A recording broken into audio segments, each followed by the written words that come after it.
Friends, ఇప్పుడే అందిన వార్త. బీఆర్ఎస్ కేసీఆర్ కు సవాల్ విసిరిన సీఎం రేవంత్ రెడ్డి ముక్కుకు నేలకు రాస్తా అంటూ వార్తలు అయితే వినిపిస్తున్నాయి.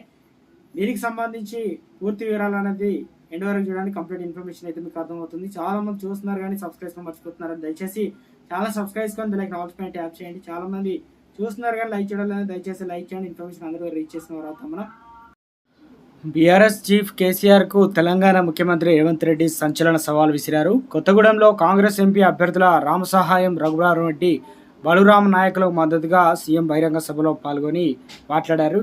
ఇప్పటికే తమ ప్రభుత్వం 65 లక్షల మందికి రైతులకు రైతు భరోసా అనగా రైతు బంధు చెల్లించిందని, ఈ నెల 8 లేదా మిగిలిన బకాయిలు చెల్లించే బాధ్యత మాదే అన్నారు.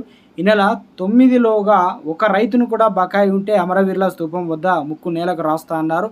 రైతు భరోసా నిధులు అందితే కేసీఆర్ ముక్కు నేలకు రాసి క్షమాపణ చెప్తారా అని సూటిగా సవాల్ విసిరారు. మొత్తానికి తెలంగాణ రాష్ట్ర వ్యాప్తంగా రైతులకు ఒక భరోసా ఇచ్చే విధంగా ఈ నెల 9 తారీఖున రైతు భరోసా ఏదైతే ఉందో అది అందరికీ కూడా ఇస్తామని ప్రభుత్వం తరఫున ఇప్పటి వరకు 65 లక్షల మంది రైతులకైతే రైతు బంధు చెల్లించినాము అని చెప్పేసి అధికార లెక్కల ప్రకటన తెలియజేస్తున్నారు. మొత్తానికి రాజకీయం తారాస్థాయికి చేరింది. ఈ నెల 13 తారీఖున ఎలక్షన్లకు సంబంధించి ఓటింగ్ అయితే ఉండబోతుంది కాబట్టి ఇక ప్రతిపక్షం ఓ రకంగా, ప్రభుత్వం మరో రకంగా అంటుంది. చాలామంది మొత్తానికైతే ఈ నెల 9 వరకు రైతు బంధు అయితే పూర్తి స్థాయిలో వేస్తామని ప్రభుత్వమే క్లియర్గా అయితే చెప్పేసిందనమాట.